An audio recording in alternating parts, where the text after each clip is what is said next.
నమస్తే, welcome to hit TV. నేను మీ శ్వేత గంగాధర్. ఈ రోజు అయితే చాలా విషయాలు మాట్లాడుకుందాం. ప్రస్తుతం మనతో పాటు ఉన్నారు ప్రముఖ సోషల్ యాక్టివిస్ట్ మరియు పొలిటికల్ అనలిస్ట్ కృష్ణకుమారి గారు ఉన్నారు. ఒక్కసారి వారి మాటలు తెలుసుకుందాం. మేడం నమస్తే. మేడం నమస్తే. ఎలా ఉన్నారు మేడం? బాగున్నాను మేడం, ఈ 5 రాష్ట్రాలకు సంబంధించి ఏవైతే ఎలక్షన్స్ ఉన్నాయో సో వాటిని ఎలా చూస్తారు? మీ అనాలిసిస్ ప్రకారం అసలు అవన్నీ కూడా రిజల్ట్ కరెక్ట్ గా వచ్చాయా లేదా?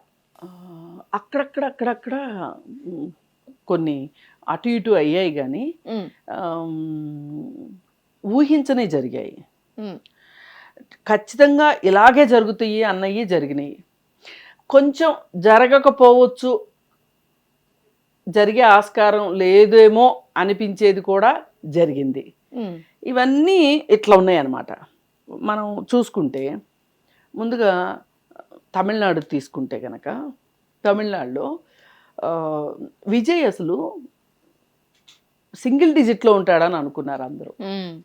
అలాగే ఈ కొంతమంది ప్రిడిక్ట్ చేసేవాళ్ళు ఉంటారు కదా, వాళ్ళు కూడా అలాగే చెప్పారు. టీవీకేకి అంత బలం లేదు, ఎందుకంటే ఒక పార్టీ గెలవాలి రాజకీయాల్లో అంటే క్షేత్రస్థాయిలో బూత్ లెవెల్ మెయింటెనెన్స్ ఉండాలి. ఒక వార్డులో ఇప్పుడు మనకి ఎలక్షన్స్ వార్డు లెవెల్లో జరుగుతాయి, అంటే బూత్ లెవెల్ అన్నమాట. ఆ బూత్లో ఒక 1000 ఓట్లు పోల్ అవుతాయి అనుకుందాం సపోజ్. ఈ 1000 ఓట్లు ఎవరైతే పోటీ చేస్తుంటారో, పోటీ చేసే వాళ్ళకి ఏజెంట్లు ఉంటారు. ఆ ఏజెంట్కి ఆ ఓటర్లు తెలిసి ఉండాలి ఖచ్చితంగా. తెలిసి లేరు అనుకోండి, ఇప్పుడు ఒక అతని ప్లేస్లో ఇంకొక అతను వచ్చాడు అనుకోండి ఓటు వేయడానికి, మీరు అబ్జెక్షన్ చెప్పడానికి ఉండాలి కదా. ఇది బూత్ లెవెల్ మేనేజ్మెంట్ అంటే. ఆ బూత్ లెవెల్ మేనేజ్మెంటు విజయ్కి లేదు, ఎందుకంటే కొత్త పార్టీ కదా. అవును. అలాంటి పరిస్థితుల్లో ఏమనుకుంటాము, అసలు ఎలా గెలుస్తాడు అనుకుంటాము. పైగా ఒకప్పుడు ఇది ఎంజీఆర్కిను ఎన్టీఆర్కి సాధ్యమైంది. అవును. కానీ ఆ కాలానికి ఈ కాలానికి అసలు సినిమా యాక్టర్లకు ఇంత పలుకుబడి ఉందా? ఎందుకంటే మనం ఒక 5-6 ఫెయిల్యూర్స్ని చూసాం. చిరంజీవి గారు, రజనీకాంత్ గారు, పవన్ కళ్యాణ్, అలాగే విజయకాంత్ గారని పార్టీ పెట్టారు ఆయన, కమల్ హాసన్ గారు, ఇట్లాంటి ఉద్దండులు అందరూ పార్టీలు పెట్టడము, వేరే పార్టీల్లో కలిపేయడము, లేదా వేరే పార్టీలు తోక పార్టీలుగా మారిపోవడము, ఇది చూసాం మనం. ఈ కండిషన్లో టీవీకే ఇలా అవుతుంది అని ఎవ్వరు ఊహించలేదు. కానీ ఎవ్వరు ఊహించింది జరిగింది తమిళనాడులో. ఎందుకు జరిగిందంటే అక్కడ ఒక 2-3 కారణాలు ఉన్నాయి. తమిళనాడు ప్రజలకి ఒకసారి గెలిపించిన వాళ్ళని మళ్ళీ గెలిపించరు, నెక్స్ట్ టర్మ్ మారుస్తారు ఎప్పటికప్పుడు. ఒకసారి ఈ పార్టీ వచ్చిందంటే నెక్స్ట్ టైం ఇంకో పార్టీ, మళ్ళీ ఎలక్షన్స్ వచ్చినప్పుడు మళ్ళీ మారతాం, ఇలా జరుగుతూ ఉంటాయి. ఈ ప్రాసెస్లో ఇక్కడ డిఎంకేకి పర్ఫెక్ట్ ఆపోజిట్ ఎవరు లేరు, ప్రత్యర్థి ఎవరు లేరు, కాబట్టి మళ్ళీ డిఎంకేనే గెలుస్తుంది అనుకున్నారు. ఏఐఏడిఎంకేలో ఒక సరైన ఫిగర్ లేదు. రైట్. పళనిస్వామి కావచ్చు, వాళ్ళంతా ప్రాచుర్యం ఉన్నవాళ్ళు కాదు.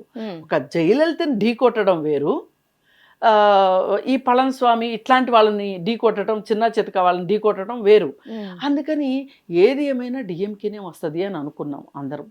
కానీ అనూహ్యంగా విజయ్ వచ్చారు. విజయ్ రావడానికి ఒక కారణం ఏదైతే, ఒకసారి వచ్చిన వాళ్ళు మళ్ళీ రారు అనే ఒక కారణం ఒకటైతే, రెండోది అక్కడ కొంచెం అవినీతి కావచ్చు, కుటుంబ పాలన కావచ్చు, అది చాలా ఎక్కువైంది అనేది ప్రజలు ఫీల్ అయ్యారు. చాలా సంక్షేమ పథకాలు చేశాడు, ఏ మాట కామాట. అసలు the best CM in the India, 3rd ప్లేస్లో ఉన్నాడు. రైట్. అతను ఏం తక్కువ చేయలే, ఏ మాట కామాట. స్టాలిన్ ఏం తక్కువ చేయలే. కానీ ఎక్కడ చిక్కొచ్చిందంటే అంతకుమించి కావాలనుకుంటున్నారు. పైగా ఇంకొకటి, అక్కడ తమిళనాడు ప్రజలు జనరేషన్ గ్యాప్ వచ్చేసింది. పాత జనరేషన్ వాళ్ళందరూ ద్రవిడ అనే ఒక ఎవరు పార్టీ పెట్టినా ద్రవిడ అనే మాట పెట్టకోకుండా వాళ్ళు పార్టీ పెట్టరు అక్కడ. కానీ మొదటిసారి ఇతను అలా పెట్టకుండా తమిళ్ పేరుని ఉపయోగించాడు. రైట్. అది ఒక ఫ్యాక్టరు. యంగ్ ఫెలో ఒక ఫ్యాక్టరు. ఇలా పైగా ఇంకొకటి ఏం చేశారంటే, విజయ్ ఎక్కడ ముందుకు వచ్చేస్తాడో అని చెప్పి కేంద్రంలో ఉన్న బీజేపీ కావచ్చు, రాష్ట్రంలో ఉన్న డిఎంకే కావచ్చు, ఇద్దరు కూడా అతని పైన కక్ష కట్టినట్టు చేశారు. పైగా అతని కుటుంబంలో ఒక తుఫాను కూడా, గొడవలు ఎప్పటి నుంచో ఉన్నాయి. అది ఎలక్షన్ టైంలో దాన్ని బాగా ఆమె బయటికి తీసుకొచ్చారు. దీని వెనక ఎవరో ఉన్నారు, ఇది ఎవరో కక్షగట్టి చేస్తున్నారు, విజయ్ని ఒంటరివాణ్ణి చేశారు. అసలే కొత్తగా వచ్చాడు రాజకీయాల్లోకి. ఇప్పుడు కొత్తగా రాజకీయాల్లోకి వచ్చిన వాళ్ళు ఏమాత్రం ప్రభావం చూపించగలిగినా వాళ్ళ మీద ఒక ఆశ ఉంటుంది, ఒక ఫ్రెష్నెస్. ఇప్పుడు ఒక కొత్త డైరెక్టర్ దగ్గర నుంచి వచ్చే సినిమాకి చాలా ఫ్రెష్నెస్ ఉంటుంది. అంటే మీరు అన్నట్టుగానే ఇక్కడ ఒక కొత్తగా వచ్చారు, దట్స్ ఫైన్, ఓకే. మరి కొత్తగా రాజకీయాల్లోకి అనుభవం లేని వ్యక్తి ఎలా పరిపాలించగలుగుతాడు మేడం అసలు? అదే సినిమా యాక్టర్లకు ఉండే ఆ వెయిటేజ్ అది. మళ్ళీ అందరికీ లేదు కదా అనొచ్చు మీరు, ఓకే. కానీ ఒక్కొక్కసారి సాధ్యం అవుతుంది. అతను ఎందుకో ఒక నమ్మకాన్ని చూరగొన్నాడు అనిపిస్తుంది.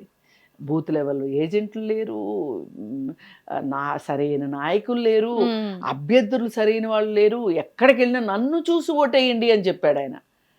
ఒకప్పుడు ఎన్టీఆర్ ఇలాగే మాట్లాడేవాళ్ళు, నేను నన్ను చూసి ఓటేయండి అని. అలాగే గెలిపించారు. కానీ అంతటి విజయం కూడా దక్కలేదు మళ్ళీ టీవీకి కూడా. రైట్. ఇప్పుడు మ్యాజిక్ ఫిగర్ లేదు, 108 వచ్చింది దీనికి. 118 రావాలి, మ్యాజిక్ ఫిగర్ రావాలి. 108 or 106 వచ్చింది. 118 కావాలి, ఇంకా 10 సీట్లు కావాలి అతనికి. 10 సీట్లు ఏంటి, 12-11 సీట్లు ఉంటే మంచిది కావాలి. అందుకే ఎవరితోటి జట్టు కడతాడు విజయ్ అనేది కూడా ఇప్పుడు ఒక పెద్ద క్వశ్చన్ మార్క్ అయి కూర్చుంది. ఏది ఏమైనప్పటికీ ఇళ్ళలకు కానీ పండగ కాదన్నట్టు ఈ గెలుపుని ఎంతవరకు అతను ముందుకు తీసుకెళ్ళగలుగుతాడు అనేది కాస్త ఆలోచించాల్సిన విషయమే. అతను వ్యూహాలు ఎలా ఉంటాయి, గెలుపు అయితే సులువైంది, కానీ పరిపాలన ఎలా అనేది వేచి చూడాలి. అంటే చేయగలుగుతాడా మేడం పరిపాలన? ఎందుకు చేయలేరండి, చేస్తాడు. కథ ఒడిదుడుకులు ఉంటాయి. హిట్ టీవీ యాప్, ఇందులో short news, live news, entertainment shows, movies, digital magazines తో పాటు మీ జిల్లా వార్తలను కూడా ఫ్రీగా చూడొచ్చు.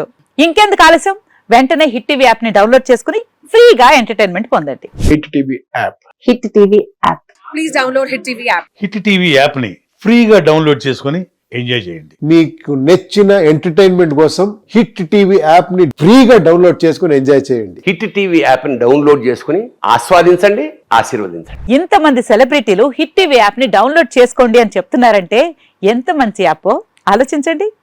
అమెరికా అమెరికా అమెరికా అమెరికాలో చదవాలనుకునే వాళ్ళకి విశ్వసనీయమైన పేరు మన శౌర్య కన్సల్టెన్సీ. UK లో 1 year masters, UK లో 1 year masters, 2 years work permit up to 5 years visa. Contact Saurya Consultancy. Contact 89851 89851.